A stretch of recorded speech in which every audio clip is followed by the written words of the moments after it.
Зафар Аюби. گلزن را میکدی گلها و گیلها آورد او همان بلبل که گلها را و گیلها آورد. برام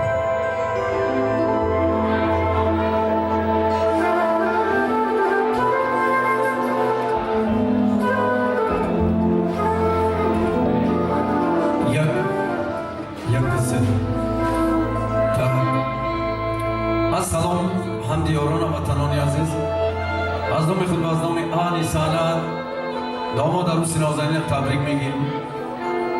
و داماد عروس تمام خوشی‌های زندگی را تمنا میکنیم. سلسله شعرهای خود را به داماد عروس نازنین میبخشیم. داماد عروس میتونه به جای خود نشینید، استراحت کنید. برای استراحت با فراغت شما گروه زفر برابری کی زفر مرحمت سرودای ما مال شماست. مبارک شما.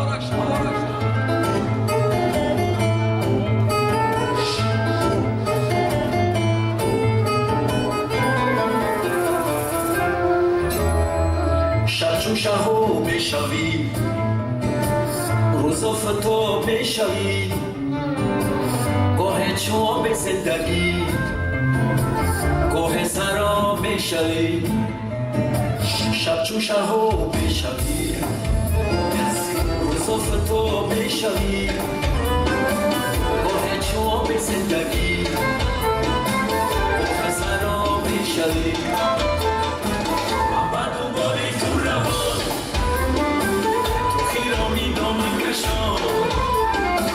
چشمانی مستی نازی خوب نمای زندگی ها جوشی شبا بشوی دریا شرا بشوی آخر به کاری ناشکی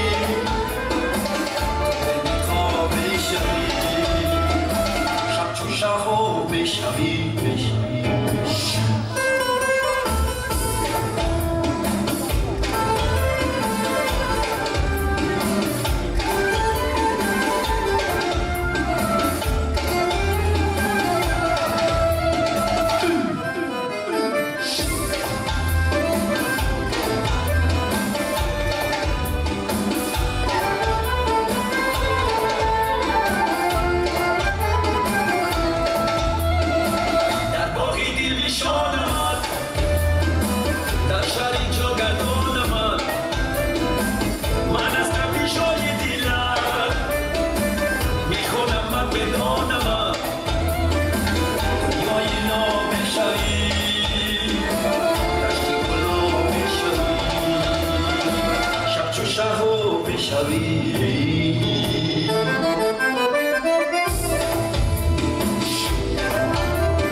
تو بشوی گاه چو به زندگی گاه سرا بشوی بعد باری تو روان تو خیرامی دامن کشو چشمانی مستی نازی خوب این نمای زیبانی ها جوشی شبا بشوی دریا شرا